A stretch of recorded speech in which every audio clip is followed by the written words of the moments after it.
Bismillahirrahmanirrahim. Assalamualaikum warahmatullahi wabarakatuh. Alhamdulillah nahmaduhu wa nasta'inuhu wa nastaghfiruh. Hamdan katsiran tayyiban mubarakan fih kama yuhibbu rabbuna wa yarda. Asyhadu an la ilaha illallah wahdahu la syarika lah. Lahul mulku wa lahul hamd wa huwa ala kulli syai'in qadir. Wa asyhadu anna Muhammadan abduhu wa rasuluh alladzi la yantiqu 'anil hawa in huwa illa wahyun yuha. Allahumma shalli wa sallim wa barik ala hadzal nabiyil karim kama dzakarahu adh-dzakirun al-akhyar. Wa shalli wa sallim wa barik alaihi makhtalafa al-lail wan nahar. Wa salli wa sallim wa barik ala sayyidina wa habibina wa maulana Muhammadin wa ala al-muhajirina wal ansar. Wa ba'd. Qala Allah Ta'ala fil Qur'anil Karim, a'udzu billahi minasy syaithanir rajim. Wasari'u ila maghfiratin min rabbikum wa jannatin 'arduha as-samawati wal ardu u'iddat lil muttaqin. الذين ينفقون في السراء والضراء والكاظمين الغيظ والعافين عن الناس والله يحب المحسنين. صدق الله العظيم. Teman-teman yang dirahmati Allah Subhanahu wa taala, hari ini kita akan membahas tentang salah satu di antara ciri orang yang sabar. Salah satu di antara sifat sabar itu, karena sabar adalah lebih dari setengah dari keimanan. Kalau para ulama menyebutkan hadis, ada 60-an cabang iman, hampir seluruh cabang iman itu diraih dengan kesabaran. Hampir seluruh cabang iman itu, atau bahkan seluruh cabang iman itu diraih dengan kesabaran. Dan orang yang beriman itu ciri khas yang paling melekat di dalam dirinya itu adalah sabar. Tidak mungkin seseorang disebut beriman kalau dia tidak memiliki sifat sabar. Dan sifat sabar yang paling jelas dan paling tampak itu ada pada diri orang yang beriman. Sehingga kalau kita membaca ayat-ayat tentang bagaimana Allah menguji seseorang keimanannya benar atau tidak, selalu ayatnya itu tentang bagaimana Allah menguji kesabarannya. Allah kalau pengen lihat orang itu imannya benar apa enggak, maka Allah akan melihat kesabarannya. Bukan dilihat ibadahnya, bukan dilihat lisannya, bukan dilihat penampilannya, hartanya, amal.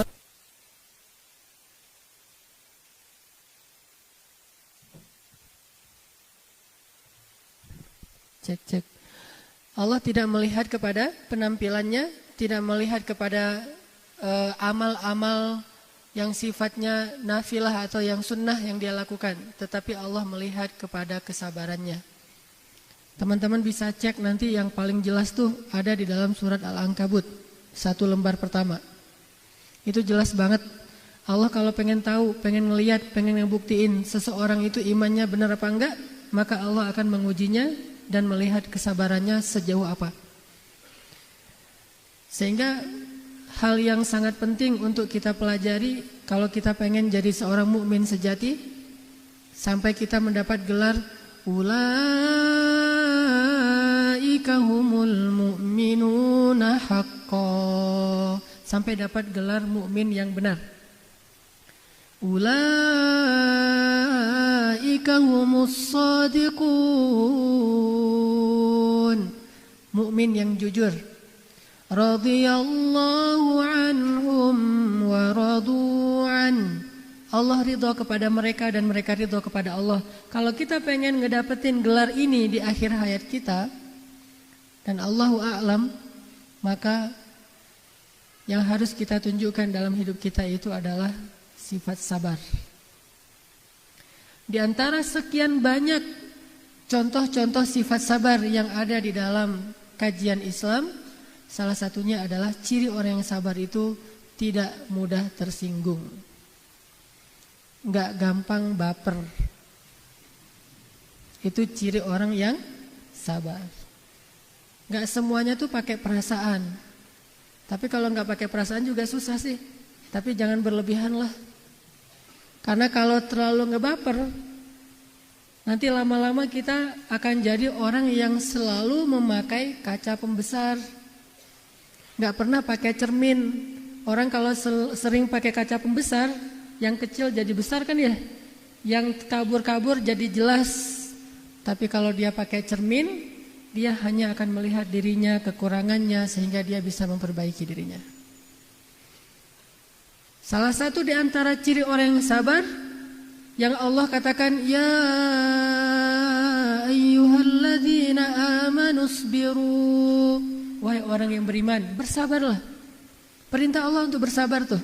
Sama kayak aqimus shalah wa atuz zakah, dirikan salat dan tunaikan zakat. Allah juga memerintahkan kepada orang yang beriman untuk bersabar, tapi perintah bersabar 2 kali diulang-ulang dalam satu ayat. Jarang banget ada Allah mengatakan dalam satu ayat, wahai orang yang beriman, dirikanlah salat dan dirikanlah salat. Yang ada dirikanlah salat dan bersabarlah atasnya. Atau beribadah kepada Allah dan bersabarlah atasnya. Tapi jarang Allah mengatakan satu perintah yang sama berurutan di dalam satu ayat kecuali perintah sabar. Ya ayyuhalladzina amanu isbiru wasabiru. Wahai orang yang beriman, bersabarlah dan kuatkanlah kesabaran kalian. Seolah-olah Allah mengatakan gini, bersabarlah, ya Allah, tapi saya udah sabar. Ya udah, kuatin lagi kesabaran kamu gitu. Jadi nggak ada cerita, sabar juga kan ada batasnya. Sebetulnya sabar bukan ada batasnya, sabar ada tempatnya. Kalau di tempatnya, maka sabar aja terus tanpa berbatas. Allah lah yang menentukan batasnya kapan. Sebagaimana Allah juga menentukan ajal setiap segala sesuatu. Sehingga Allah memerintahkan kita dengan bahasa yang sangat jelas, menutup semua ayat di surat Ali Imran. Ayat penutup, seolah-olah setelah Allah membahas tentang semua masalah dalam surat Ali Imran, ujung-ujungnya Allah simpulkan, kalau kalian pengen ngedapatin semua kebaikan di surat Ali Imran, ya ayyuhalladzina amanu isbiru wasabiru. Wahai orang yang beriman, bersabarlah dan kuatkanlah kesabaran kalian. Sehingga salah satu di antara ciri orang yang sabar tuh, dia nggak gampang tersinggung, dia nggak gampang pundungan. Apalagi kalau pundungnya fi sabilillah. Gimana pundung fi sabilillah? Ada orang ngajak temannya ke masjid, yuk ke masjid yuk, ada talim tuh bagus. Kayak kamu udah pasti masuk surga aja. Ya udahlah, kamu aja masuk neraka sendiri, udah tertutup hatinya dan segala macam, udah pergi sendiri. Saya nggak akan ngajak-ngajak dia lagi. Dia emang orangnya udah apa misalnya. Kita belum apa-apa ya, baru ngedakwahin orang sehari 2 hari udah pakai surat Al-Baqarah. Khatamallahu ala qulubihim. Belum apa-apa udah khatamallahu ala qulubihim. Padahal kalimat khatamallahu ala qulubihim itu hak prerogatifnya Allah saja. Kita nggak boleh bilang itu. Ayat itu hanya Allah yang bisa menyampaikannya kepada makhluk, kepada hambanya. Karena cuma Allah yang tahu isi hati hamba. Sehingga kita gak punya hak mengatakan, tuh orang-orang yang kayak gitu tuh, itu udah ditutup hatinya. Khatamallahu ala qulubihim. Jadi kita udah gak perlu capek-capek mendakwahi mereka. Bukankah Allah udah pasti menutup hatinya Abu Thalib, tetapi Rasul terus mendakwahinya? Bukankah Allah sudah menutup hati anaknya Nuh, tetapi Nuh masih tawar-menawar kepada Allah, ya Allah beri saya 1 hari lagi, 1 hari aja, mudah-mudahan dia bisa terbuka hatinya. Tapi karena kita pundung fi sabilillah, baru sekali 2 kali kita ngajak teman kita ngajak istri kita, ngajak suami kita, baru sekali 2 kali kita mengajarkan mereka tentang kebaikan, lalu mereka menolak mentah-mentah, langsung kita tidak sabar, lalu pundung dan tidak mau lagi mengajak mereka kepada kebaikan. Apa kata Allah di akhir surat Al-Qalam? Wala takun kasahibil hut. Janganlah kamu seperti orang yang dimakan ikan. Allah nggak mau menyebut namanya untuk menutupi aibnya. Janganlah kamu, ini etika Allah, bukan menutupi aibnya, maaf, etika Allah kepada nabinya. Wala takun kasahibil hut. Janganlah kamu seperti orang yang dimakan ikan. Siapa dia? Nabi Allah Yunus alaihissalam. Kenapa beliau disebut orang yang makzum, orang yang dikuasai amarahnya dan tidak mampu menahan dirinya dari marah kepada kaumnya? Karena beliau tidak sabar terhadap penentangan kaumnya. Dan menurut saya sih wajar banget beliau gak sabar. Kalau kita mah gak wajar. Beliau sangat wajar. Setelah sekian tahun berdakwah, sekian tahun bersabar, dizalimi terus menerus, akhirnya beliau pundung. Menurut saya sih wajar. Tetapi walaupun wajar, Allah gak rela. Gimana kalau kita yang masih belum sangat wajar? Nabi Yunus berdakwah kepada kaumnya. Yang menentang beliau itu bukan cuma kaumnya, tetapi pemerintahnya. Jadi dari pemerintah beliau diteror, beliau ingin dibunuh. Dari kaumnya yang beliau belain, malah menuduh beliau macam-macam. Jadi seolah-olah kita lagi ngebelain teman kita, orang lain menghujat-hujat kita, teman yang kita belain juga ikut menghujat kita. Pernah gak ngerasain kasus kayak gitu? Kita lagi ngebelain seseorang, tapi orang itu bukan malah mendukung kita, malah dia menghujat kita. Akhirnya yang jadi kambing hitam kita sendiri. Ini ujian kalau kayak gini, ini lagi diuji seperti Nabi Yunus. Sehingga akhirnya Nabi Yunus, ya udahlah terserah kalian. Kalau nggak mau beriman itu urusan kalian, bukan urusan saya. Pergi. Perginya juga bukan mau berhenti berdakwah. Perginya mau mencari umat lain yang mau mendengar dakwah beliau. Bukan berhenti berdakwah. Kalau kita mungkin saya mah gak mau cari masalah, mending saya jadi pengusaha aja. Saya gak mau jadi ustadz lagi, ternyata terlalu banyak disorot, jadi orang biasa aja. Saya mah gak mau lagi berdakwah, karena orang-orang dakwah itu harus suci, gak boleh ada salah, mending saya jadi orang biasa aja. Gak mau lagi berdakwah.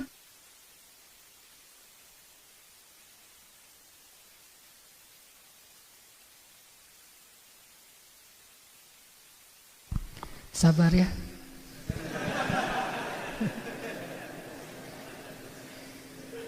Gak ada batasnya kan? Ya udah biarin aja deh. Sabar ya, dengerin yang kayak gini-gini. Cek. Ya artinya Nabi Yunus alaihissalam bukan beliau mau berhenti berdakwah, bukan beliau gak mau lagi menyampaikan risalah, cuma beliau pengen pindah ke negeri yang lain. Berharap di negeri itu beliau akan ketemu dengan orang yang mau mendengar dakwah beliau. Cuma kayak gitu niatnya. Tetapi Allah gak rela dan akhirnya Allah memberi pelajaran kepada Nabi Yunus dengan adegan yang kita tahu ceritanya. Sehingga Allah ketika Nabi Muhammad SAW agak sedikit melemah dalam dakwahnya, mulai agak merasa aduh kok gini-gini amat ya dakwah mah. Akhirnya Allah nasihati Nabi Muhammad dan itu ada di surat Juz 29 dan wama adraka ma Juz 29. Tahukah kita apa itu Juz 29? Juz 29 itu seluruhnya surat Makkiyah. Dari Al-Mulk sampai akhir Juz 29 itu surat Makkiyah dan Juz 28 itu semuanya surat Madaniyah. Artinya apa? Juz 29 ini setiap suratnya turunnya di Makkah. Kalau Juz 30 ada Makkiyah ada Madaniyah. Surat-surat yang lain ada Makkiyah ada Madaniyah. Tapi kalau Juz 29 semuanya Makkiyah, artinya semuanya turun di Mekah. Kalau semuanya turun di Mekah, kita bisa kebayang lah gimana suasana waktu itu.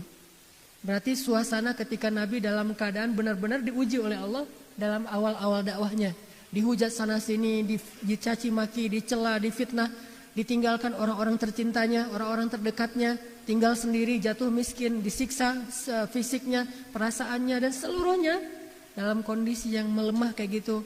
Allah menasihati Nabi Muhammad dengan kalimat wasbir, bersabarlah terhadap ketetapan Tuhanmu dan janganlah kamu seperti orang yang dimakan ikan.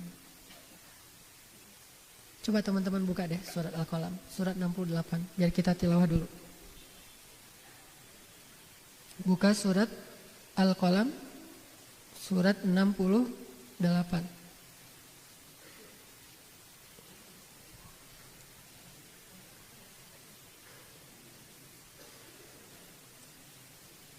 Kita mulai dari ayat 44 sampai selesai. Surat Al-Qalam surat 68 kita mulai dari ayat 44.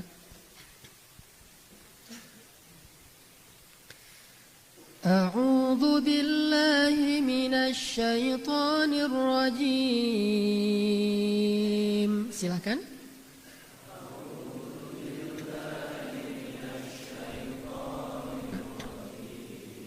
Ya, kita baca yang serentak ya. Setelah saya baca, teman-teman ikutin dan suarakan ini sebagai syiar kita, gemakan Masjid Istiqomah dan Kota Bandung ini dengan suara-suara anak muda. Bismillahirrahmanirrahim.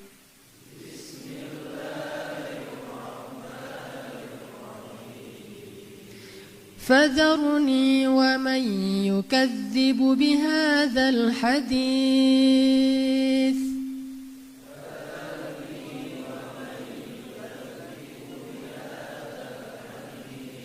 سنستدرجهم من حيث لا يعلمون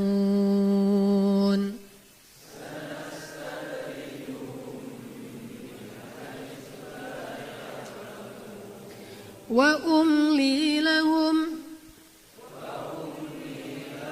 إن كيدي متين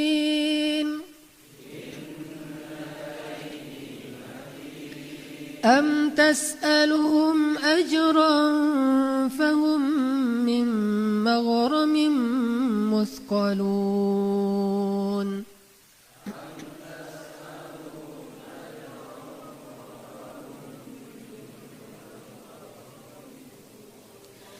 أم عندهم الغيب فهم يكتبون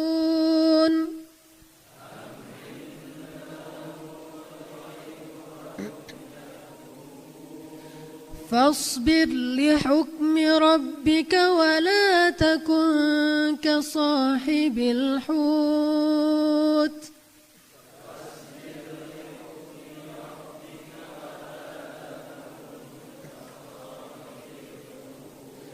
ولا تكن كصاحب الحوت إذ نادى وهو مكظوم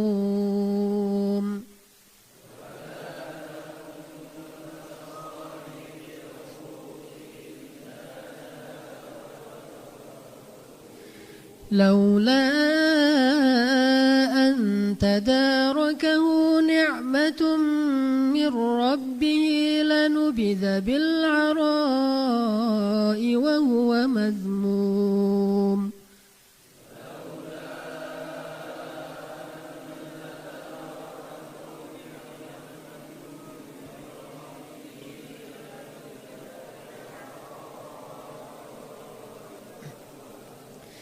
فاجتباه ربه فجعله من الصالحين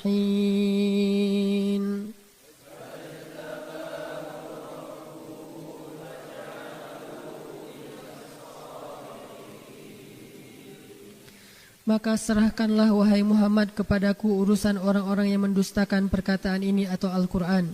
Nanti kami sendiri yang akan menarik mereka dengan berangsur-angsur ke arah kebinasaan dari arah-arah yang mereka tidak duga-duga. Dan aku memberi tangguh kepada mereka, sesungguhnya rencanaku amat tangguh. Apakah kamu meminta upah kepada mereka wahai Muhammad, lalu mereka merasa berat dengan hutang piutang itu? Ataukah ada pada mereka itu ilmu tentang gaib, lalu mereka menulis padanya yang mereka tetapkan? Maka bersabarlah kamu wahai Muhammad terhadap ketetapan Tuhanmu. Dan janganlah kamu seperti orang yang berada di dalam perut ikan ketika ia berdakwah, bukan berdoa ya. Nah dari situ berdakwah. Ketika dia berdakwah sedang ia dalam keadaan marah kepada kaumnya. Kalau sekiranya ia tidak segera mendapat nikmat dari Tuhannya, benar-benar ia akan dicampakkan ke tanah tandus dalam keadaan tercela. Lalu Tuhannya memilihnya dan menjadikannya termasuk orang-orang yang soleh. Ini ayat turun ketika Nabi sedang perasaannya lagi dalam keadaan galau banget. Dan galaunya Nabi itu bukan urusan pribadi. Lebih keren lah daripada galau kita. Lebih agak elit dikit. Kalau kita mah galau mah urusannya itu melulu ya. Kayak cerita minggu kemarin ya. Galaunya keliling Sungai Nil. Nah kalau itu mah galau gak keren. Jangan ditiru ya, saya malah takut. Gara-gara saya cerita kemarin banyak yang meniru. Kenapa nih banyak yang keliling-keliling sungai-sungai di Bandung? Gara-gara galau mengikuti Ustadz Hanan. Kalau Sungai Nil masih mending lah keliling tapi asik ngelihat pemandangannya. Dan Sungai Nil itu kata Nabi salah satu sungai surga yang ada di bumi. Intinya Nabi lagi galau dan galaunya Nabi itu bukan karena masalah pribadi, bukan karena putus cinta. Nabi pernah ditolak cintanya enggak? By the way, ini intermezzo. By the way, Nabi pernah enggak ngerasain ditolak cintanya? Pernah baca ceritanya? Pernah banget, 2 kali. Jadi yang putus-putus cinta, berbahagialah kalian mengikuti sunnah Nabi. Pernah ditolak 2 kali. Cuma bedanya, Nabi ditolak mah biasa aja. Gak sampai baper banget, gak sampai akhirnya gak bisa tidur, gak bisa makan. Apalagi berdiri di atas tower, di atas jembatan gitu. Tapi mau loncat gak berani, gak loncat, gak keren, masa turun lagi gitu kan ya. Udah naik di atas tower, loncat, aduh sakit juga nih kalau jatuh nih, apalagi ngelihat di bawah itu banyak batu. Tapi muter lagi gak keren, ntar ditertawain sama orang lain. Akhirnya muter-muter aja di situ, lama-lama jatuh sendiri, bukan karena niat bunuh diri, terbunuh. Atau sampai ada yang nabrakin motornya ke truk yang berhenti di depan rumah ceweknya, dia tabrakin sehingga biar ceweknya tahu, biar kamu tahu gimana aku gak bisa hidup tanpa kamu. Nabi mah gak kayak gitu. Pernah beliau ditolak cintanya? Pernah. Saat beliau masih jomblo, belum menikah dengan Khadijah, belum dapat wahyu, beliau punya perasaan sayang kepada anaknya Abu Thalib dan ingin menikahinya, ternyata ditolak oleh papanya. Pak, saya ingin melamar anak bapak. Maaf, udah ada yang duluan dan saya emang niat mau nikahin anak saya dengan kaum yang fulan, dengan kabilah fulan. Alah si bapak mah sara banget gitu ya. Enggak, biasa aja. Saya mau menikahkan putri saya dengan kabilah fulan karena dulu mereka menikahkan putri mereka dengan kabilah kita, yaitu ayahmu dengan Aminah. Oh ya udah nggak apa-apa, udah selesai, beres, nggak ada sampai keliling Sungai Nil kayak gitu kan, nggak ada adegan-adegan kayak gitu, biasa aja. Ternyata dapat yang lebih baik, yaitu Khadijah. Khadijah wafat, datang lagi ke situ. Coba, berarti kan Rasulullah masih nyimpen ya.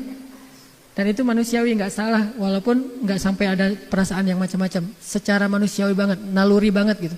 Khadijah wafat, Rasulullah ngelamar lagi cewek yang sama. Cuma sekarang dia udah janda, udah punya anak. Sekarang yang nolak bukan bapaknya udah meninggal, yang nolak dia sendiri.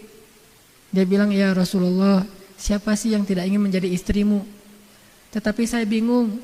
Saya punya banyak anak, kalau saya menikah dengan engkau, saya harus memilih berat kemana. Kalau saya berat kepada suami, saya takut mentelantarkan anak-anak saya yang masih kecil-kecil. Kalau saya berat ke anak, saya takut zalim kepada hak suami saya. Daripada saya jadi orang zalim, maka ya Rasulullah maaf, saya gak bisa terima. 2 kali loh, cewek yang sama, bayangin. Tapi apa baper? Biasa aja. Makanya orang yang sabar tuh kayak gitu tuh. Orang yang tangguh tuh kayak gitu. Laki-laki yang tangguh tuh jangan lihat saya ya. Saya emang gak tangguh kemarin tuh. Sekarang insya Allah udah tangguh. Jadi yang tangguh tuh kayak gitu. Ada masalah cinta mah bukan segalanya dalam hidup lah. Walaupun dia adalah salah satu di antara zinatul hayah, perhiasan hidup ya. Bahkan kata Nabi, kehidupan dunia ini adalah kesenangan. Dan sebaik-baik kesenangan itu adalah istri yang solihah, artinya dengan perasaan. Tetapi dia bukan segalanya, bukan akhir dari segalanya, bukan juga ya pokoknya hidup kita tentang cinta, love, and love, pokoknya love aja gitu. Enggak segalanya tentang cinta. Ada hal yang lebih penting daripada sekedar masalah cinta yang identik dengan hawa nafsu, yaitu cinta karena Allah. Kalau cinta karena Allah mah enggak akan pundung gara-gara status yang enggak jadi, biasa aja. Tapi kalau cinta karena hawa nafsu, statusnya nggak diokein, nggak dijadiin, nggak disahkan, maka dia pun menjadi pundung fi sabilil hub, di jalan cinta. Nanti tulis tuh artikel dengan judul orang-orang yang pundung di jalan cinta. Dan itu banyak banget tuh, sampai ketika dia pundung di jalan cinta kayak gitu ya, dia akan mencari lagu-lagu yang akan mendukung kepundungannya. Akan mendukung kegalauannya, mendukung perasaannya yang lagi hancur-hancuran. Dia cari lagu misalnya, kau hancurkan hatiku, hancurkan. Atau satu lagi hancur melulu. Dari awal sampai terakhir hancur. Saya kan dulu pernah tuh tinggal di Dewi Sartika di Sarbini, dan di situ ada Saritem nomor 2 di Bandung. Saya tinggal bersebelahan dengan rumah mereka. Pagi-pagi saya lagi beres-beres mau keluar, ada anak kecil gitu, anak usia 4 tahun gitu. Dia nyanyi sambil main di depan rumah saya. Kau hancurkan hatiku. Ini anak 4 tahun hatinya udah hancur. Pertanyaannya siapa yang telah menghancurkan hati anak ini? Gitu. Yang satu lagi yang cewek, panggil aku si Jablay. Anak usia 5 tahun cewek udah jadi Jablay. Ini masa-masa kejayaan orang Indonesia ya. Luar biasa, anak kecil lagunya. Kalau dulu saya masih kecil mah lagunya Si Komo Lewat, yang gitu-gitu, lagu gak jelas gitu, lagu anak-anak banget. Kalau sekarang udah dewasa. Sehingga lebih gampang lagi dia pun pundung. Makanya kalau kita mau sabar tuh ketika kita dalam keadaan kayak gitu, galau kebawa perasaan kita karena ucapan-ucapan yang membuat kita tersinggung atau ucapan-ucapan yang membuat kita nggak nyaman hatinya, biar nggak gampang pundung. Jangan lagi mendukung rasa resah kita itu dengan syair-syair jahiliyah. Saya tidak ngomong musiknya, saya ngomong liriknya, saya ngomong kontennya. Jangan mendukung lagi kegalauan kita dengan syair-syair jahiliyah. Apa itu syair-syair jahiliyah? Di masa Rasul dulu ada syair-syair yang dibuat dan dibacakan untuk menambah kegalauan dan menikmati suasana galau. Syair jahiliyah itu macam-macam. Ada syair tentang perang. Dia biasanya tentang rasial. Orang yang anti kepada kabilah yang lain, kabilah kami lebih hebat. Itu ada, namanya syair jahiliyah. Kita bisa belajar itu dalam Fakultas Sastra di Universitas Al-Azhar. Tapi itu bisa jadi bahan dakwah juga. Ada syair jahiliyah yang menceritakan tentang nenek moyang, membangga-banggakan kaumnya. Ada syair jahiliyah yang menceritakan tentang dosa-dosa, indahnya berbuat dosa ini, dosa itu. Kalau sekarang cinta semalam, cinta terlarang segala macam. Ini syair jahiliyah. Ada lagi syair jahiliyah yang bahasanya menceritakan tentang tubuh perempuan. Sehingga orang ketika membacakan syair-syair itu menjadi semangat sambil minum khamr, dia mendengar syair-syair tentang tubuh perempuan dibacakan sehingga dia menjadi semangat untuk melakukan dosa besar. Ada juga syair-syair jahiliyah yang menceritakan tentang cinta perempuan yang diputuskan segala macam. Nah, ini semuanya adalah syair-syair jahiliyah. Cek. Ya, gitu ya bro. Jadi syair jahiliyah itu adalah syair-syair yang menceritakan hal-hal yang menambah kegalauan di dalam hati. Sehingga orang yang sering mendengar dan menikmati syair ini, hatinya itu menjadi lemah. Dan kita jarang mendengar ada cerita di antara sahabat bunuh diri, enggak pernah malah, bukan jarang, bunuh diri gara-gara cinta tuh enggak pernah. Atau jadi anjlok prestasinya, jadi enggak bisa ngafal Quran gara-gara diputusin cewek. Itu kayaknya enggak ada ceritanya di antara sahabatnya. Ada gitu, mana Abu Hurairah kok nggak masuk sekolah hari ini ngafal hadis? Ya Rasul, dia mah lagi galau sekarang. Kenapa? Soalnya nggak ada tuh Abu Hurairah cerita kayak gitu. Siapa dulu yang ditolak melulu sama cewek? Berinisial J, siapa? Julaibib. Datang tolak. Mungkin ratusan kali lah ditolak sama cewek. Tapi dia nggak pernah. Gara-gara itu kemudian menjadi malas ke masjid, malas beribadah. Saya mah pundung dari amal soleh gara-gara saya udah soleh tetap ditolak juga. Dulu saya nggak soleh ditolak, sekarang udah soleh tetap ditolak. Terus apa untungnya soleh saya? Ternyata soleh nggak membuat saya diterima oleh cewek-cewek. Memangnya soleh buat diterima? Atau mungkin bisa saja Allah menyediakan yang lebih baik. Intinya jangan mendukung kegalauan kita dengan syair-syair seperti ini. Pasti nggak enak banget loh. Kalau lagi galau dengerin lagu kayak gitu pasti nggak enak banget. Lagi galau dengernya lagu-lagu, enaknya lagu apa ya kalau lagi galau? Apa, punk rock gitu, biar sekalian gini. Kalau saya lagi galau, misalnya lagi galau banget, dengerin ceramah-ceramah dari ustadz-ustadz yang dari Yaman. Itu kayaknya pengobat galau banget tuh. Kalau lagi pengen semangat, dengerin ceramah dari ustadz-ustadz dari Mesir. Kalau lagi pengen solidaritas, dengerin ceramah-ceramah ustadz dari Syam. Kalau pengen belajar fikih, dengerin ceramah-ceramah ustadz dari Madinah dan Makkah. Tergantung menunya nih. Kalau lagi galau biasanya dari Yaman. Salah satu yang saya favorit banget tuh Habib Ali Al-Jufri. Itu benar-benar ngobatin galau banget. Menenangkan banget. Atau Aid Al-Qarni, La Tahzan. Atau Nabil Al-Iwadi atau Al-Awdi. Saya dengar ini Jadi cepet hilang, galonya tuh cepet banget. Emang Ustaz bisa galau? Galau juga. Manusia kan, cuma galonya bukan lagi soal cinta. Alhamdulillah udah selesai masalah itu. Allah udah memberikan yang terbaik dan sudah selesai. Jadi udah tutup buku soal bab cinta. Sekarang bab yang lain. Bab yang lain, bab keluarga. Bisa aja galau, lagi gak enak sama istri. Sebagaimana Ali dan Fatimah galau kan. Ali kalau lagi galau ngapain? Ali kalau lagi galau tuh tidur di masjid. Jadi kalau yang rajin tidur di masjid, insya Allah sedang galau. Insya Allah kita lanjutkan setelah salat isya. Ya, bismillahirrahmanirrahim.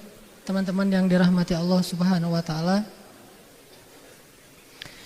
Biar kita bisa jadi orang yang lebih asik, easy going, gak terlalu baper dan gak pundungan. Apalagi ketika kita melakukan sesuatu karena Allah. Yang pertama, kalau udah kadung kebawa perasaan kita lagi galau, lagi kacau, lagi gak nyaman, maka janganlah mendukung kegalauan itu, ketidaknyamanan itu dengan syair-syair jahiliyah. Syair jahiliyah itu syair-syair yang meratapi keadaan.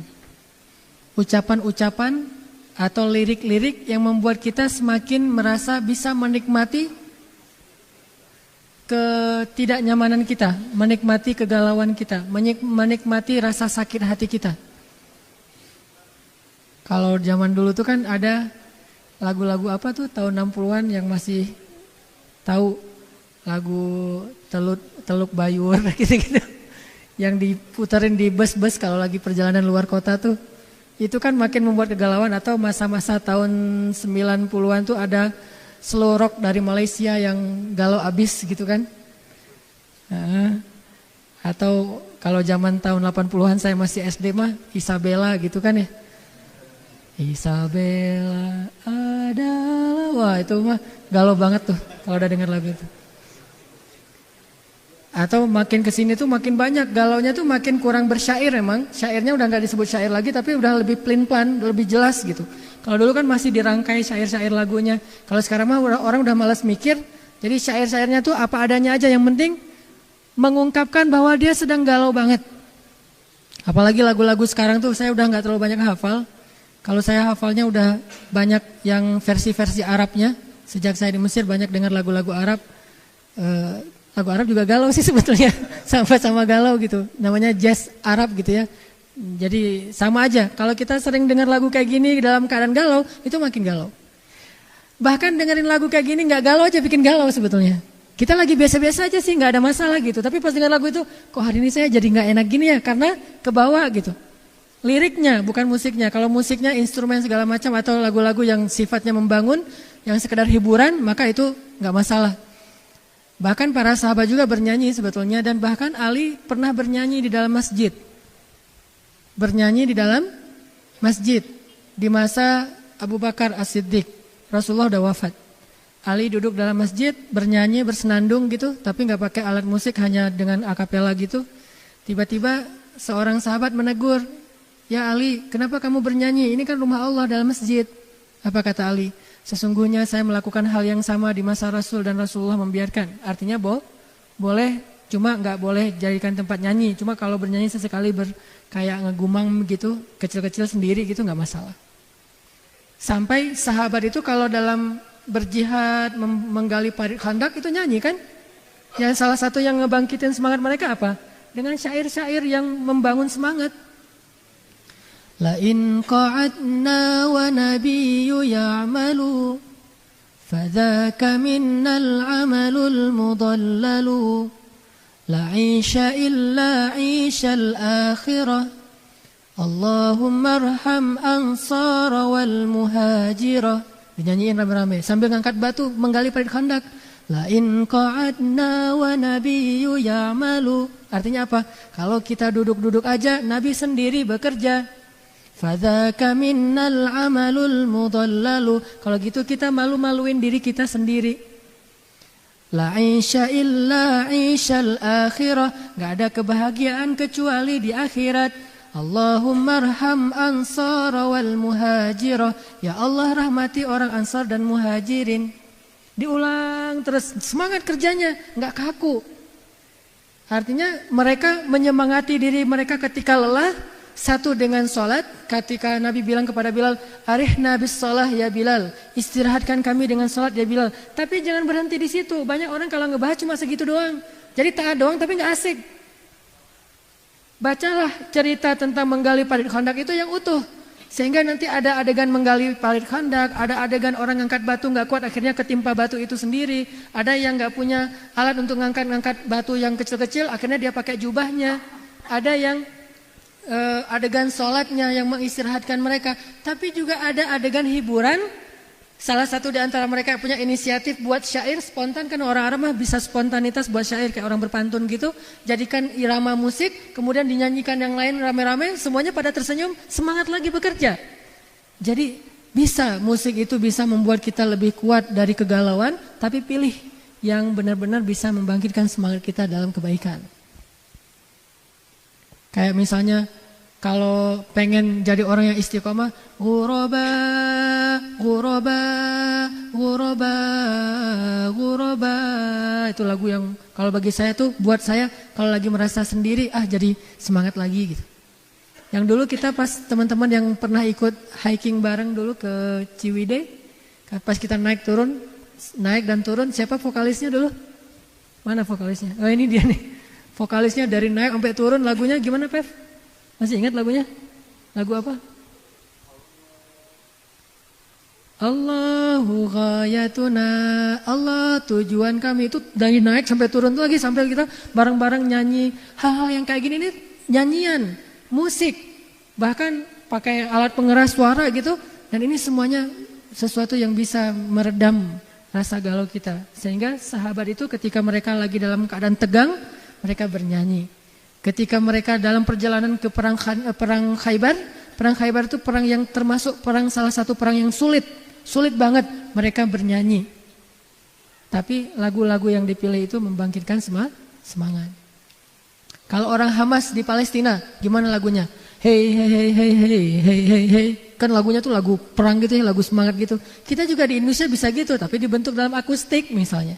Intinya jangan menambah kegalauan kita dengan syair-syair jahiliyah, tapi kuatkan hati kita dengan syair-syair terbaik. Yang pertama Al-Quran, yang kedua nasihat, yang ketiga tak apalah kalau kita sesekali mendengar musik atau irama-irama lagu yang membangkitkan semangat. Jangan menyerah atau lagu apa. Kalau senang yang rap, banyak lagu-lagu rap yang keren-keren juga. Ayo ke masjid, atau yang saya suka tuh salah satu political rappers yang dari Inggris tuh, dia nyanyiin tentang Palestina, nyanyiin tentang hak asasi manusia, bukan muslim, tetapi dia nyanyinya tuh membangkitkan semangat tentang apa itu teroris. Mereka memanggil kami teroris, padahal mereka sendiri teroris segala macam. Nah, ini kan hal-hal yang sifatnya membangkitkan semangat. Jadi bukan mengharamkan, tetapi kita memilih mana yang paling pantas buat kita, karena kita ini kaum terpilih. Jadi segala yang kita nikmati itu pilihan. Bukan sembarangan, bukan yang diobral. Sehingga menguatkan hati kita dalam keadaan galau. Jadi kalau kayak gitu insya Allah bisa lebih easy going. Ada masalah? Kalau nggak bisa baca Quran, dengerin bacaan Al-Quran. Kadang-kadang kita ada masalah, baca Quran makin nambah masalah. Soalnya bacaan kita kacau balau ya. Lagi banyak masalah, ini baca Quran ini Alif Lam Mim dibaca alama ya. Jadi kan kacau jadinya tuh. Banyak salah nih, nggak enak nih. Dengerin bacaan Al-Quran orang lain, dengerin azan-azan, dengerin senandung-senandung yang menambah pahala. Pernah ngerasa capek nggak dengerin bacaan Al-Quran? Jujur, nggak ada yang berani jawab. Saya juga pernah ngerasa capek dengerin Al-Quran tuh capek, wajar, manusiawi. Artinya malal itu dalam bahasa Arab artinya bosan, dan itu sesuatu yang manusiawi. Jangan malu kalau kita mengatakan, aduh saya agak bosan, astagfirullahaladzim. Tapi astagfirullah ya, bosan terhadap bacaan Al-Quran itu astagfirullah, tapi itu manusiawi. Nah saat seperti itulah ada hiburan. Kenapa Nabi, nggak usah dengerin lagu mah, yang penting Al-Quran udah yang paling baik. Iya, tapi kan bukan berarti nggak boleh. Nabi juga mendengar bacaan syair-syair yang tadi, sahabat mendengar bacaan syair tadi, dan itu nggak menunjukkan bahwa mereka itu bosan dan nggak senang kepada Al-Quran. Manusiawi banget, butuh hiburan, seni, jamal. Coba nanti perhatikan di Al-Quran, suatu saat saya akan bahas betapa banyak ayat-ayat seni di dalam Al-Quran itu banyak banget, yang diistilahkan dengan jamalun, keindahan. Karena manusia butuh itu untuk supaya lebih kaya jiwanya dan lebih bijak jadinya. Dan kalau dalam keadaan kayak tadi lagi dalam keadaan lemah bisa kuat lagi gitu. Maka kalau misalnya udah dengerin Al-Quran, pengen dengerin lagu deh, atau pengen dengerin tausiah, pilih tausiah yang singkat-singkat tapi membangkitkan semangat. Salah satunya kalau saya misalnya senang dengar kalau yang versi bahasa Melayunya Habib Zainal Abidin tuh yang dari Malaysia ya. Itu kan singkat-singkat tuh 3 menit, 2 menit, 4 menit. Tapi kan banyak menu tuh. Kita lagi pengen masalah apa? Maafkanlah atau jangan sakit hati, jangan marah, apa segala macam kan banyak tuh. Tinggal klik di YouTube, dengerin, semangat lagi. Atau baca. Saya kalau lagi ada masalah perasaan saya ke keluarga, misalnya ke istri gitu.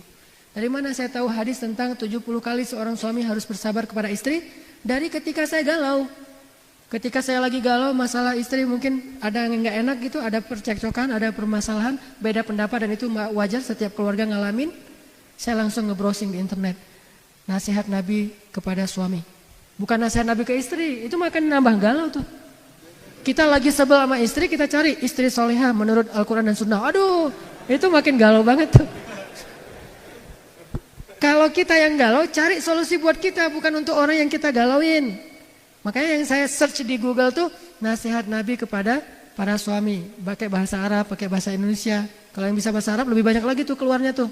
Keluar, tab pakai bahasa Arab, keluar nasihat-nasihat yang sangat banyak. Salah satunya yang sangat membekas bagi saya tuh ketika Nabi ditanya berapa kali seorang suami harus bersabar kepada istrinya dalam sehari, kata Nabi 70 kali.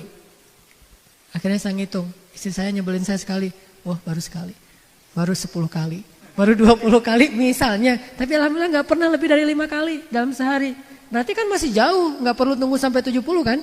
Ini 5 juga gak akan sampai dalam sehari. Dia juga mungkin tahu, jangan sampai lebih dari 5 deh, dicicil besok lagi gitu misalnya. Jadi 70 itu dibagi sebulan dan kita nggak ada alasan untuk marah karena 70 dalam sehari. Kalau 70 dalam sebulan itu masih wajar banget. Jadi kalau teman-teman yang nanti udah nikah, terutama yang baru nikah nih, ada yang baru pulang dari bulan madu nih. Kalau misalnya dibuat agak tersinggung oleh istrinya dalam sehari kurang dari 70 kali, dia belum punya alasan yang kuat untuk marah. Kalau belum sampai 70 kali, dia nggak punya alasan yang kuat buat marah. Berarti dia harus sabar. Kalau dia marah, berarti dia bukan suami yang solih. Khairukum li ahlikum wa ana khairukum li ahli. Sebaik-baik kalian yang paling baik untuk keluarga kalian dan aku yang paling baik untuk keluargaku. Salah satu artinya sebaik-baik kalian yang paling tahan marah 70 kali untuk keluarga kalian. Dan aku tahan banget 70 kali marah dari kesalahan keluargaku. Ini kalau lagi ada masalah hati, langsung cari solusi sendiri, cari obatnya. Jangan udah sakit dikorek-korek lagi tuh luka, makin sakit. Cari obatnya langsung diobatin, dan obatnya itu pastinya adalah pertama zikrullah. Ala bidzikrillah, bukankah dengan mengingat Allah? Ala bidzikrillah tatma'innul qulub, hati menjadi tenang. Satu pasti tuh dengan zikir, kedua dengan Al-Quran, ketiga dengan tilawah, dengan nasihat-nasihat dari para ulama. Keempat dengan hiburan-hiburan yang menyenangkan, yang positif. Bisa jalan, bisa main, bisa dengerin musik dengan apa yang positif-positif. Dan yang terakhir mungkin dengan cara lupain aja deh, tidur. Jadi solusi terakhir, udah sholat, zikir, aduh masih sakit hati gitu. Mungkin kurang khusyuk. Lagi sholat mikirin masalah. Tilawah Al-Quran yang dilihat bukan huruf-huruf Al-Quran tapi masalah-masalah. Listnya gitu banyak banget. Udah gitu dengerin musik, aduh bingung milih musik yang bisa menyemangati kita. Dengerin nasihatnya makin berat. Soalnya yang dibahas masalah sunnah, bid'ah, surga, neraka, berat-berat banget gitu, fikih gitu ya. Akhirnya makin galau. Udah deh bawa tidur aja deh. Tidur, melupakan masalah sejenak. Bangun dari tidur nanti tiba-tiba udah 309 tahun. Ashabul Kahfi ya. Karena banyak banget masalah, udah deh dipakai tidur aja deh. Udah tidur aja di gua. Udah bangun-bangun. Berapa tahun? Berapa lama kalian di sini? Setengah hari atau 1 hari? Enggak, kalian 309 tahun di sini. Itu walaupun bahasanya adalah bahasa dakwah, sebetulnya tidurnya Ashabul Kahfi itu salah satu cara Allah nasihatin kita. Kalau kalian punya masalah, tidur aja deh. Kayak Ashabul Kahfi, dakwah enggak bisa diterima oleh kaumnya. Nah, yuk kita tidur aja yuk, bareng-bareng yuk gitu. Pergilah ke gua tidur 309 tahun. Kalau nggak bisa tidur, minum Panadol. Insya Allah bangun tidur tuh segar loh, nggak ada masalah lagi. Memang butuh tidur, kadang-kadang bukan masalah sih, memang butuh tidur aja. Kita stres karena capek banget, jadi butuh tidur. Itu satu poinnya ya, jangan nambah masalah dengan syair-syair jahiliyah. Yang kedua, kalau kita pengen lebih easy going dengan perasaan kita ketika ada masalah dari luar, jangan dibesar-besarkan. Ada istilah Arab, syair Arab mengatakan kalau terjemahannya gini. Tutupilah luka itu sebesar lukanya. Jangan sampai lukanya dikit di ujung jari, tapi perbannya itu sampai ke sini. Wah, kayak orang lagi patah gitu. Terus kemana-mana tuh bawa, oh saya mah sakitnya parah banget nih, nggak bisa digerakin tangannya. Padahal lukanya doang sekecil semut di ujung jari, lukanya kecil banget. Tapi yang ditutup misalnya ketusuk duri gitu ya, bukan segitu doang yang di plester gitu. Tapi wah semuanya sampai ke sini nih. Sehingga dia jalan juga kayak gini, merasa bahwa dia yang paling berat lukanya di muka bumi. Ini berarti orang yang membesar-besarkan masalah. Udah segitu doang. Kata para ulama, tutupilah jarhah, tutupilah luka itu sebesar ukuran luka itu. Jangan dilebih-lebihkan. Udah segitu aja. Kalau bahasa yang tadi saya pakai, analoginya jangan pakai kaca pembesar. Makin jelas, makin besar tuh. Padahal kecil aslinya. Kayak setitik debu kalau dipakein kaca pembesar, jadi batu kan, yang dari jauh tuh nggak terlalu kelihatan, jadi jelas banget. Itu kalau pakai kaca pembesar. Makanya biar lebih easy going, lihatlah masalah seukuran masalah. Kalau satu kata cukup satu kata, jangan dirapel dengan semuanya yang selama ini kita dengerin. Tuh kan benar, memang selama ini dia disebutin semuanya, diakumulasi. Berarti kita memperbesar masalah. Setiap ada masalah, udah segitu aja. Jangan ditambah dengan yang kemarin. Yang kemarin lagi, yang setahun yang lalu, 2 tahun yang lalu, yang seumur hidup diakumulasi jadi satu, triggernya kecil tapi meledaknya tuh luar biasa. Kenapa? Karena kita tidak proporsional dalam menyikapi masalah. Ada teman kita yang salah ngomong, udah yang itu doang tuh. Sehingga lebih mudah untuk memaafkannya, lebih mudah untuk melupakannya ketimbang dia salah ngomong sekali, kita ingat beberapa kali yang lalu. Dia juga pernah dulu, yang lain-lain semuanya dirapel, akan susah sekali kalau kayak gitu.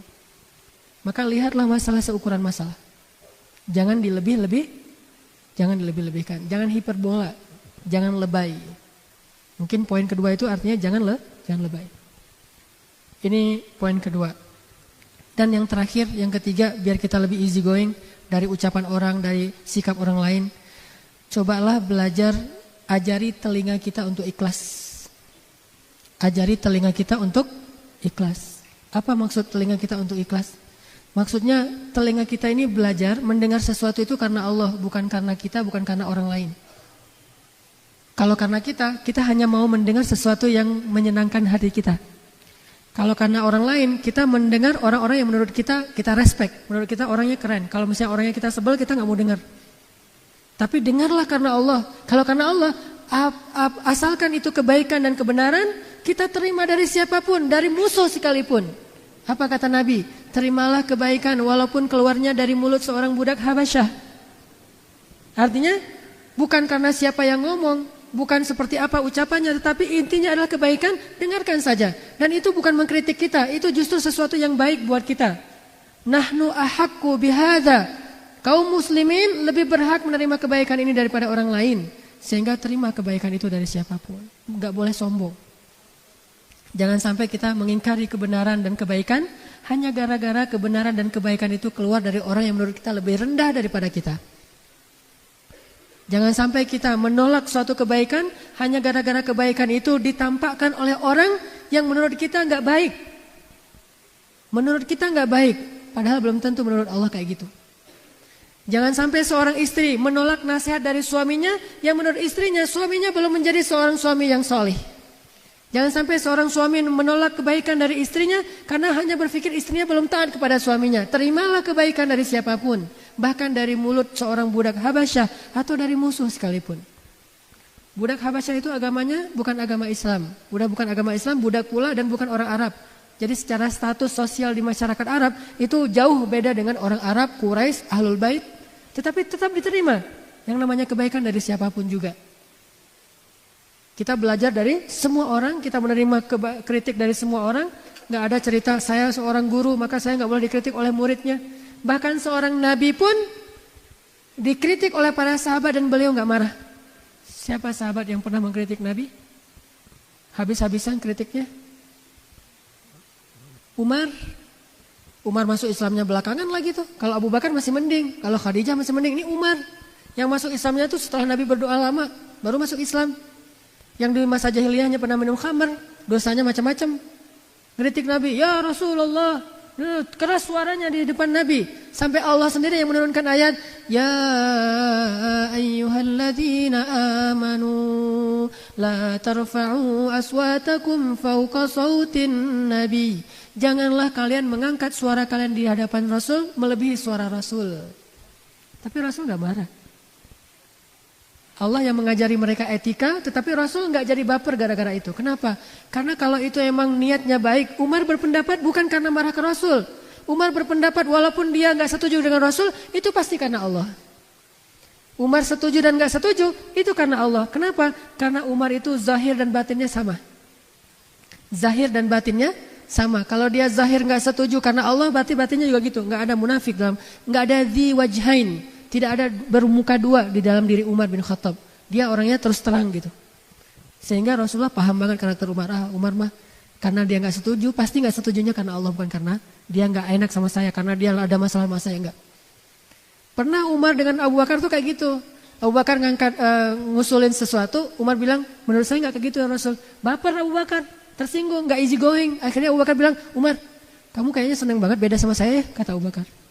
Kata Umar, enggak, saya emang kayak gini pendapat saya. Tapi kamu selalu membantah saya, enggak pernah sama pendapat kita. Ramai itu di depan Rasulullah. Akhirnya turun lagi ayat, ya ayyuhalladzina amanu la tarfa'u aswatakum. Jangan lagi kalian bersuara keras di depan Nabi. Bertaubat lagi. Pernah ngalamin kayak gitu juga sahabat.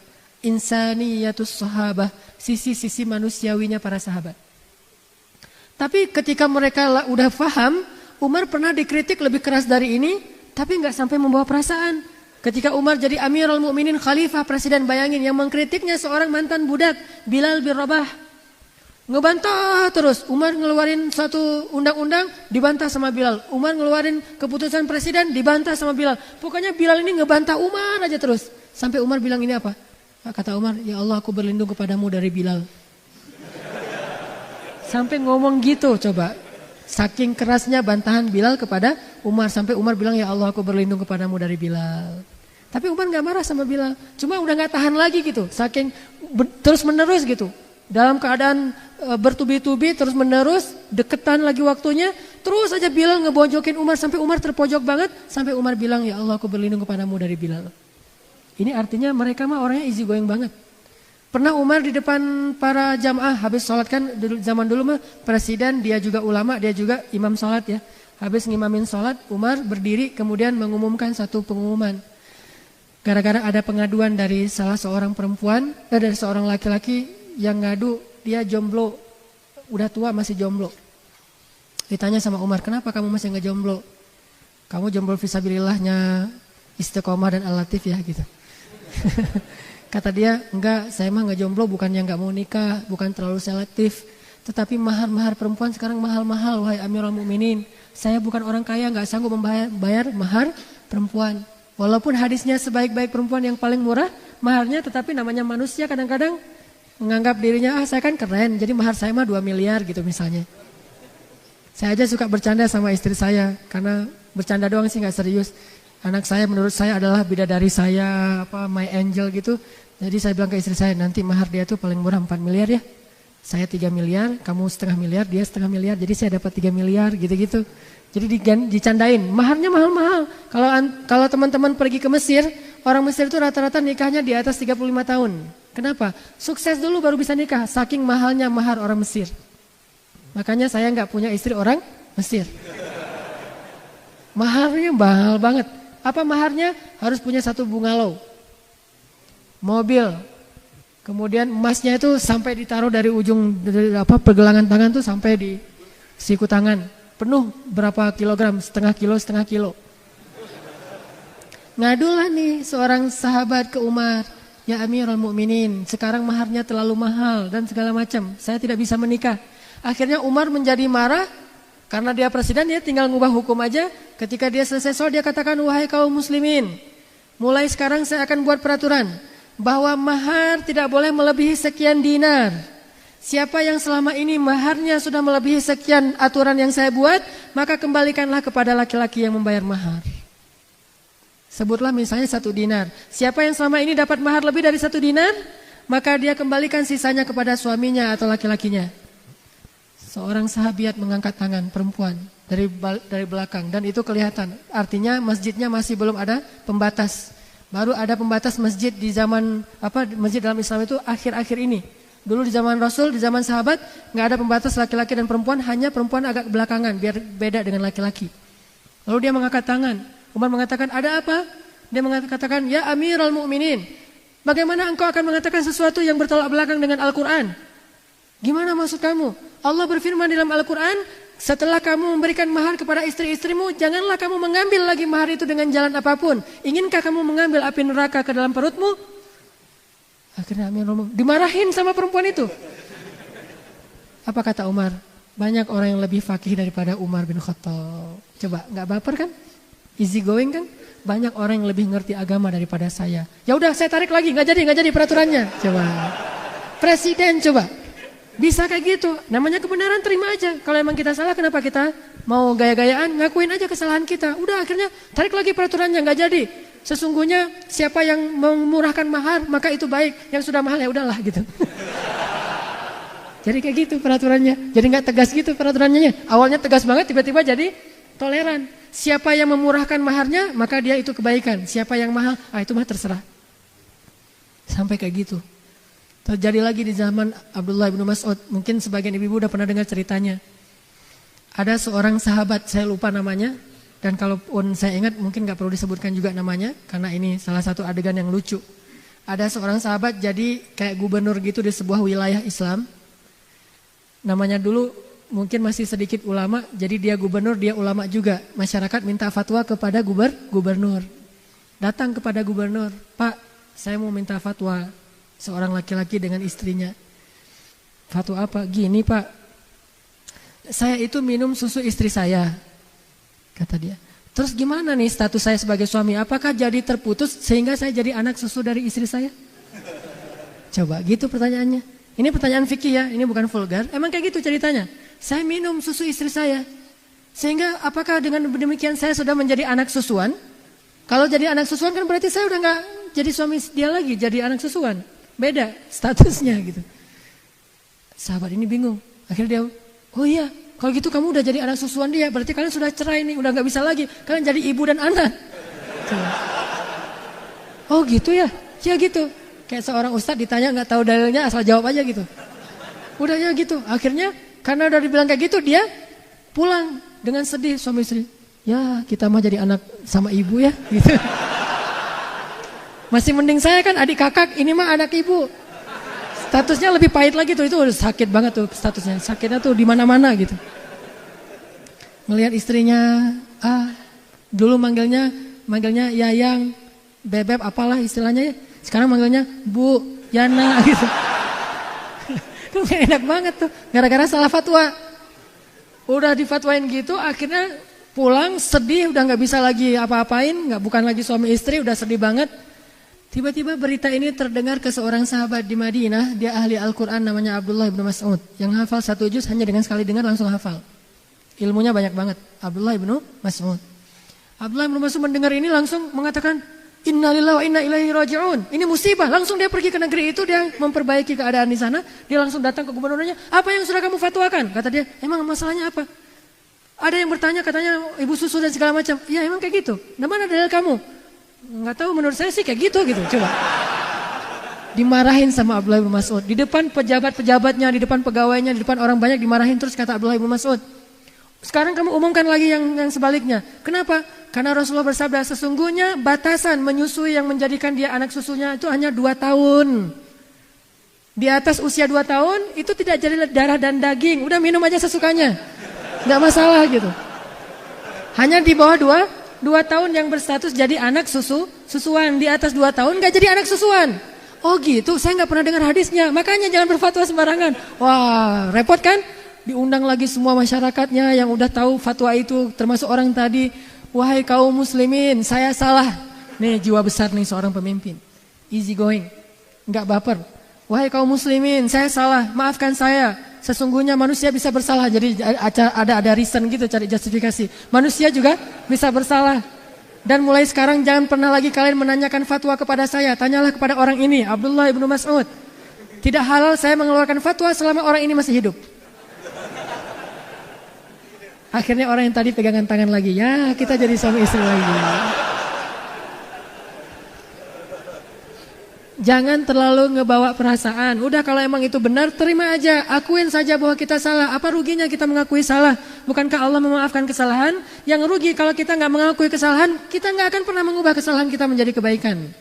Maka solusi yang diajarkan oleh para ulama tadi adalah terimalah kebaikan walaupun dari orang yang kita benci sekalipun.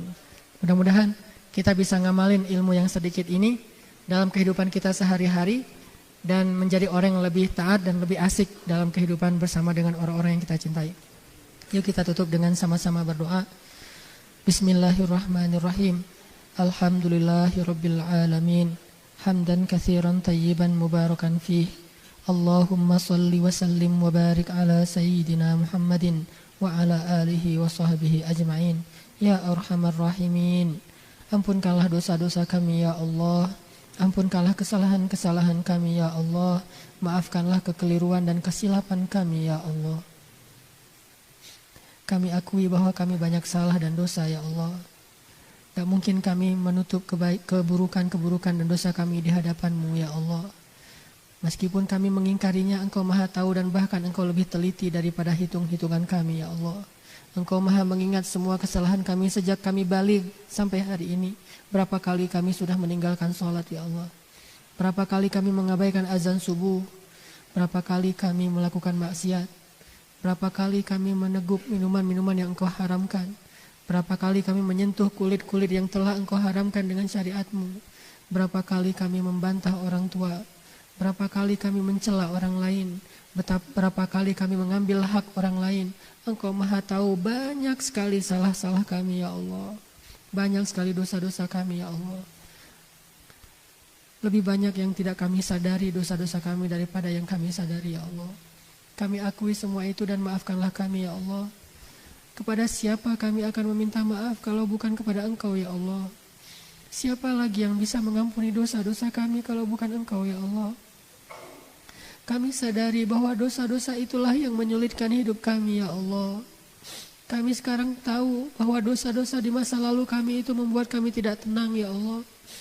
Dosa-dosa itulah yang menghalangi kami dari rezeki dan kebaikan ya Allah. Dosa-dosa itulah yang mengeraskan hati kami ya Allah. Dosa-dosa itulah yang telah menjadikan hidup kami hancur sampai seperti ini ya Allah. Kami sadari dosalah penyebab segala keburukan dalam hidup kami, bukan dari-Mu ya Allah. Keburukan tidak datang dari-Mu, keburukan datang dari diri kami sendiri ya Allah. Sehingga jika Engkau tidak memaafkan dan mengampuni dosa-dosa itu, pasti keburukan tidak akan pernah hilang dari kehidupan kami ya Allah. Pasti akan lebih banyak lagi malapetaka yang akan menimpa kami karena dosa-dosa itu ya Allah. Kami sangat mengharapkan ampunan-Mu ya Allah. Karena kami lemah dan kami gak akan sanggup menghadapi akibat dari dosa-dosa kami. Kami tidak akan kuat menghadapi dampak dari dosa-dosa kami di masa yang akan datang ya Allah. Kami gak akan sanggup menghadapi keadaan ketika anak-anak kami membantah nasihat kami karena dulu kami membantah nasihat orang tua kami ya Allah. Kami tidak akan sanggup mengetahui jika anak-anak kami pernah melakukan dosa yang pernah kami lakukan dulu ya Allah. Kami tidak akan sanggup jika tahu anak perempuan kami berbuat dosa yang kami pernah lakukan di masa lalu ya Allah. Kami tidak sanggup melihat anak-anak kami yang laki-laki melakukan dosa yang pernah kami lakukan dahulu ya Allah.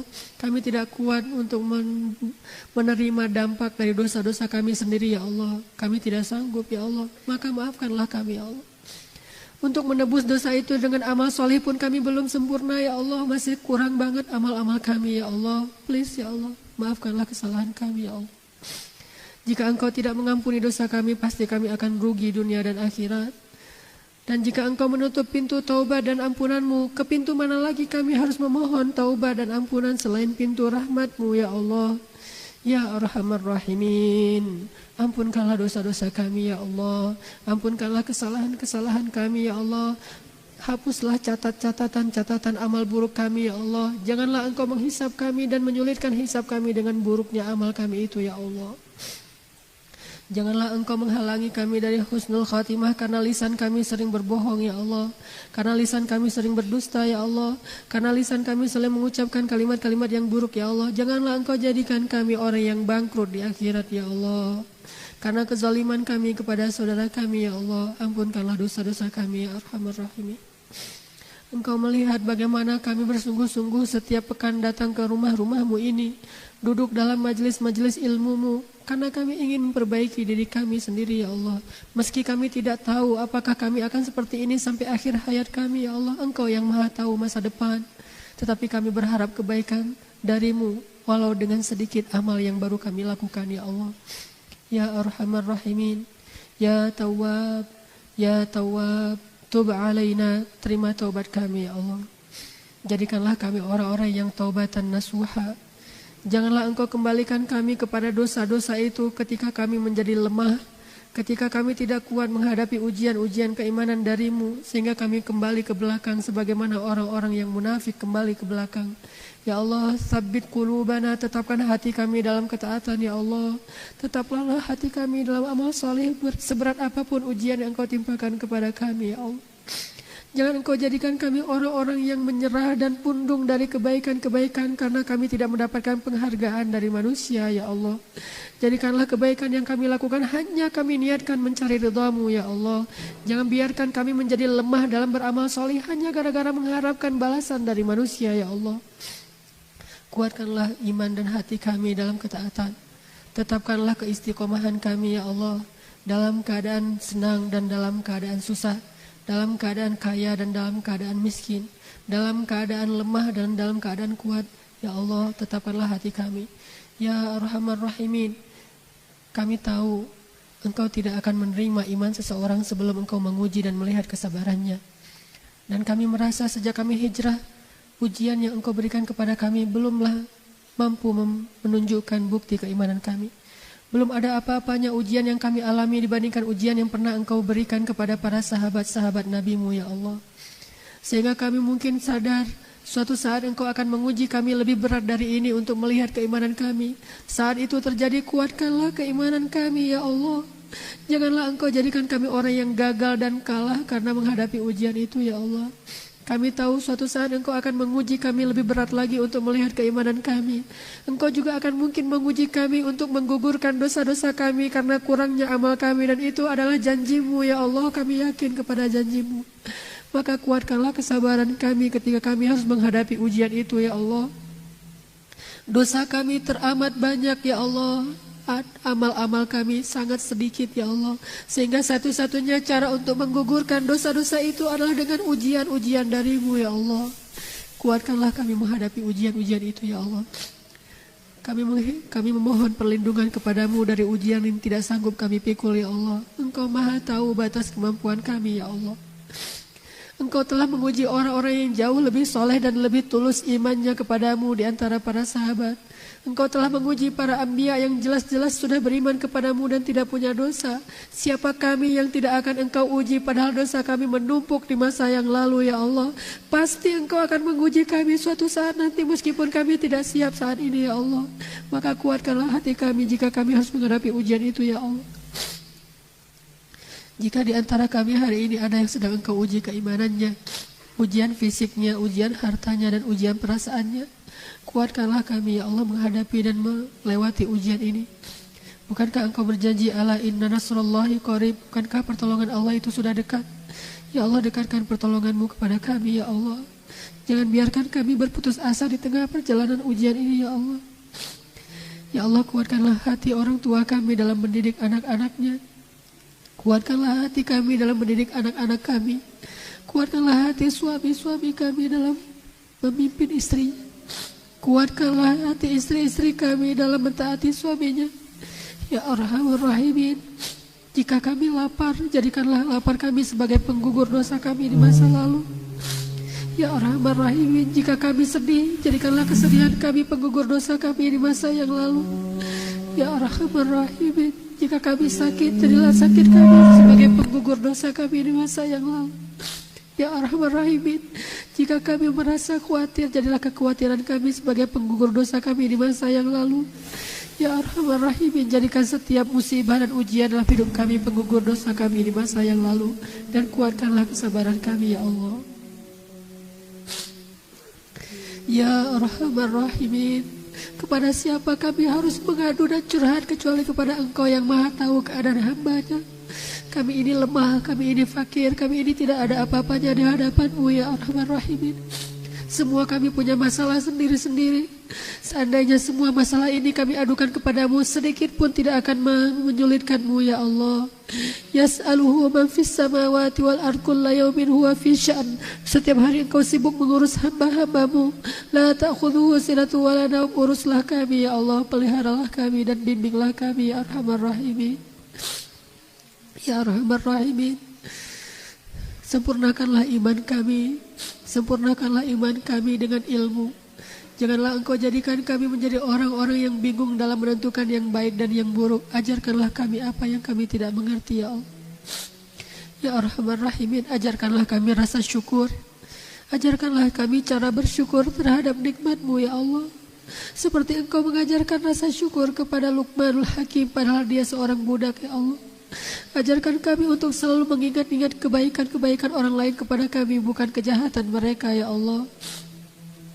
Fabi'ayyi ala'i rabbikuma tukadziban, fabi'ayyi ala'i rabbikuma tukadziban. Ajarkan kami cara bersyukur ya Allah, mensyukuri nikmat iman, mensyukuri nikmat Islam, mensyukuri nikmat hidayah, mensyukuri nikmat Al-Quran, mensyukuri nikmat ukhuwah, mensyukuri nikmat keluarga, mensyukuri nikmat pasangan, mensyukuri nikmat anak-anak yang soleh, mensyukuri nikmat rezeki, mensyukuri nikmat ilmu, mensyukuri nikmat kesehatan, mensyukuri nikmat dijadikan sebagai seorang muslim, mensyukuri menjadi seorang manusia, mensyukuri menjadi hamba-Mu ya Allah. Ajarkan kami cara bersyukur. Jangan Engkau biarkan hati kami ini dipenuhi dengan rasa dengki kepada orang lain, dipenuhi dengan rasa kufur kepada diri-Mu ya Allah. Ajarkan kami rasa bersyukur. Hanya dengan cara bersyukur yang baik kami akan merasakan kebahagiaan hidup ya Allah. Ajarkan kami rasa bersyukur sehingga kami bisa menghargai setiap kebaikan orang-orang yang mencintai kami. Kadang mereka begitu tulus mencintai kami, tetapi kami memungkirinya karena kami tidak menyadari bagaimana cara mereka mengekspresikan kecintaan mereka ya Allah. Kami mengingkari kebaikan orang lain karena kami tidak faham kebaikan yang mereka berikan. Ajarkan kami cara menghargai kebaikan orang lain ya Allah, terutama kebaikan ibu kami ya Allah, yang kadang kami merasa ibu kami terlalu sering merepotkan diri kami, padahal itu adalah bentuk kasih sayang dan perhatiannya kepada kami. Ayah kami yang terlalu sering kami rasakan menasihati atau mungkin memarahi kami, padahal marahnya karena dia sayang kepada kami ya Allah. Suami kami yang terlalu banyak menasihati kami seolah-olah dia tidak rela jika kami merasakan kebahagiaan, padahal justru karena dia sayang dan ingin menggiring kami ke surga-Mu ya Allah.